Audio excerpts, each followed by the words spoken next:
Assalamualaikum warahmatullahi wabarakatuh. Sugeng enjing para siswa, kados pundi pawartosipun? Mugi kita tansah mangke wilujeng bagas waras wonten ing dinten menika. Sing semangat, jaga mood, Gusti berkahi. Monggo kita sinau bebarengan babagan cerita pengalaman.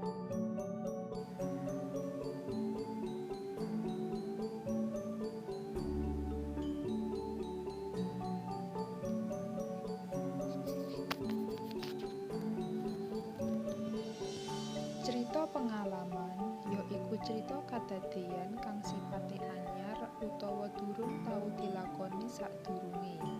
Bisa awujud cerita kang nyengsemake, nyedihake, lan ngisinake.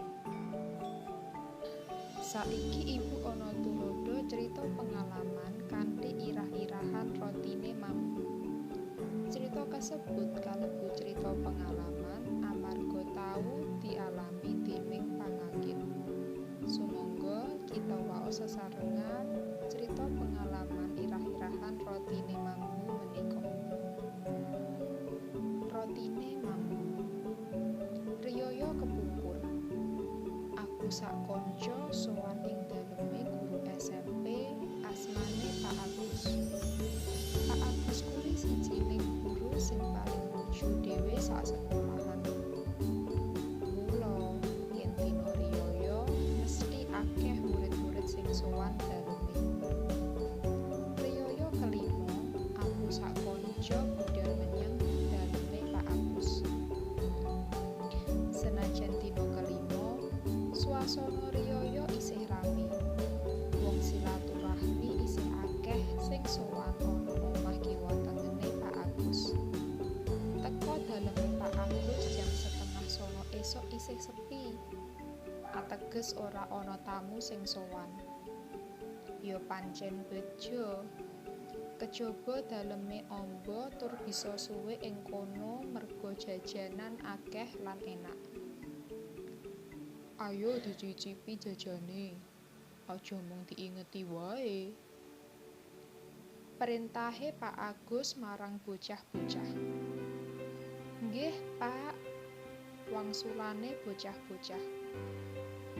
Durung leren anggone Pak Agus manggakake, kancaku sing jenenge Amrul kuwi langsung njupuk roti brownies sing ana ngarepe. Rotine ngono pancen ngawe-awe. Sajake kok ya enak yen dipangan. Nanging durung dimanggakake dhisik lak ya ra patut. Mula aku ora njupuk sadurunge dimanggakake dhisik. Anggone Amrul mangan roti mau kaya wong durung tau mangan panganan enak. Roti werna coklat kuwi age-age dipangan kaya wong ora duwe dosa. Oleh rong cokotan, dheweke langsung meneng cep kaya kethek ketuluk kae. Matane merem-merem, raine abang ireng karo bisik-bisik yen rotine mambu. Arep dilepeh ya ora patut, wong Pak Agus isih ning kono. Lah yen dilep, rotine wis mambu. Dadi kanthi kepeksa, roti sing wis dipangan mau langsung dilep, banjur sisane dibuwah ing njaba. Aku karo kancaku liyane sawang sinawang. Sanane kabeh padha ora kuat anggone ngempet guyu. Banjur Pak Agus sing ora pirsa apa-apa uga meh guyu pisan. Yo kaya ngono kuwi oleh-olehane wong yen biayaan. Saiki kita analisis unsur intrinsik ing cerita pengalaman kanthi irah-irahan rotine mambu mau. Unsur intrinsik pengalaman kasebut ana 1. Irah-irahan. Irah-irahane ya iku rotine mambu. 2. Tema. Tema ya iku bagean kang dadi pokok perkara sajroning cerita utawa inti sari cerita minangka landesan kanggo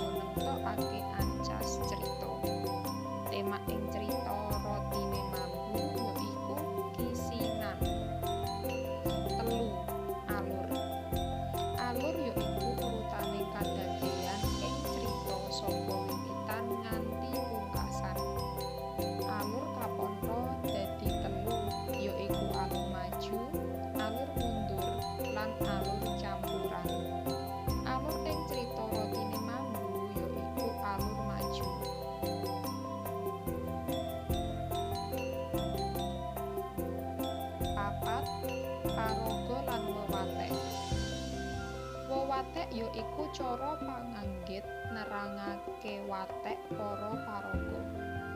Miturut kalungguhane, watek paraga kaperang dadi telu, ya iku paraga protagonis, antagonis, lan tritagonis. Ing crita Rotine Mambu ana aku, wateke sabar lan duwé unggah-ungguh. Pak Agus, wateke lucu lan sabar. Uga ana Amrul, wateke biayaan, ora sabaran lan gragas. 5. Latar. Latar ya iku katrangan ngenani papan panggonan, wektu lan swasana utawa kahanan sajrone crita. Ana 3 jenis latar crita, ya iku latar panggonan, latar wektu, lan latar kahanan. Latar wektu ing crita Rotine Mambu ya iku dina kelima riyaya lan jam 09.00 esuk. Latar panggonan ing crita Rotine Mambu ya iku daleme Pak Agus. Latar kahanan ing crita Rotine Mambu ya iku nyenengake lan lucu. 6. Amanat. Amanat ya iku ajaran moral utawa pesen kang diandharake panganggit marang pamaca. Amanat kaperang dadi loro, ya iku amanat tersirat lan amanat tersurat. Amanat ing crita pengalaman Rotine Mambu ya iku apa-apa dilakoni kanthi sareh, aja sarwa kesusu supaya ora dadi gawe uga nganti cilaka. Mekaten kala wau salah sawijining tuladha teks crita pengalaman ingkang gadhahi swasana nyenengake lan lucu.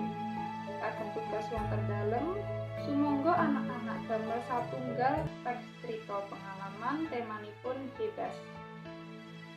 Cekap nggih patemon kita dinten menika, menawi wonten kirang lan lepatipun ibu nyuwun pangapunten.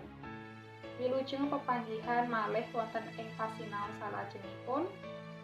Tansah semangat, jaga mood, Gusti berkahi. Matur nuwun anak-anak, kangge kawigatosanipun. Wassalamualaikum warahmatullahi wabarakatuh.